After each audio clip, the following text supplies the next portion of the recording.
Distance equal to int input enter the distance. এবার kilometre বার করতে হলে KM equal to distance divided by 1000। Centimetre বার করতে হলে CM equal to distance into 100। এবারে প্রিন্ট করবে কিলোমিটার আর প্রিন্ট করবে সেন্টিমিটার। ঠিক আছে, এবারে রান করি। এরপরে আমি ইনপুট করলাম 2000 অর্থাৎ 2000। এবারে 2000 মিটার সমান কিলোমিটারে 2 কিলোমিটার আর সেন্টিমিটারে দেখেন।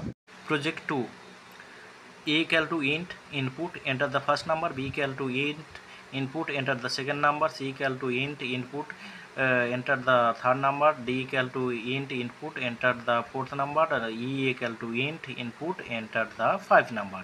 এবারে এভারেজ করলাম AVG equal to 5টা নাম্বার যোগ ডিভাইডেড বাই 5, আবার প্রোডাক্ট করলাম 5টা নাম্বারের গুণফল। এবারে প্রিন্ট করলাম এভারেজ অ্যান্ড হচ্ছে প্রোডাক্ট। এবারে ইনপুট করি first number 2, second number 3, third number 4,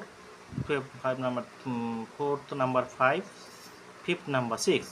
তাহলে এভারেজ হচ্ছে দেখো। আর third project R equal to int input enter the radius.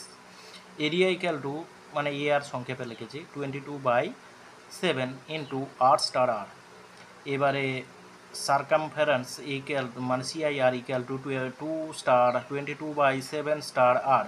এবারে প্রিন্ট করবে area of the circle comma দিয়ে সেটা হচ্ছে AR, print circumference of the circle CIR। এবারে আমি রান করি, দেখি রান করছি। এবারে এন্টার দ্য রেডিয়াস, তাহলে যদি 14 দিই অর্থাৎ 14 দিই দেখো। এবারে এরিয়া অফ দ্য সার্কেল দিল এটা, আর সার্কামফারেন্স অফ দ্য সার্কেল। ঠিক আছে। Fourth project P equal to int input enter the principal, R equal to int input enter the rate of interest, T equal to int input enter the time। এরপরে I equal to PTR এর তিনটের গুণফল divided by 100।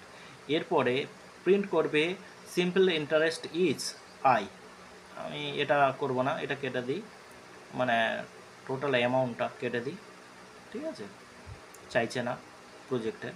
আচ্ছা যাই হোক, এইটাই প্রজেক্টে answer করতে বলেছে। রান করি। এবারে রান সেভ করে নিই। এন্টার দ্য প্রিন্সিপাল আমি এখানে 5000 দিয়ে দিই। ঠিক আছে। আচ্ছা রেট অফ ইন্টারেস্ট 10 দিই। ঠিক আছে, আর 3 বছর দেখো। Simple interest is 1500। Last project অর্থাৎ fifth project n equal to int input enter the number for I in range starting point 1 আর এন্ডিং পয়েন্ট 10। এখানে স্টার্টিং পয়েন্ট 1 কমা দিয়ে এন্ডিং পয়েন্ট 11 রাখা আছে, এক বেশি লিখতে হয় পাইথনে। আচ্ছা প্রিন্ট করবে n কমা দিয়ে স্টার I, অর্থাৎ যে নাম্বারটা হবে তার সঙ্গে I গুণ হবে, equal to n star I। Print করি। এখানে আমি এন্টার দ্য নাম্বার 8 বসাই, তাহলে 8 গুণিতক 1 সমান 1, 8 গুণিতক 2 সমান 16, 8 গুণিতক 10 সমান 80।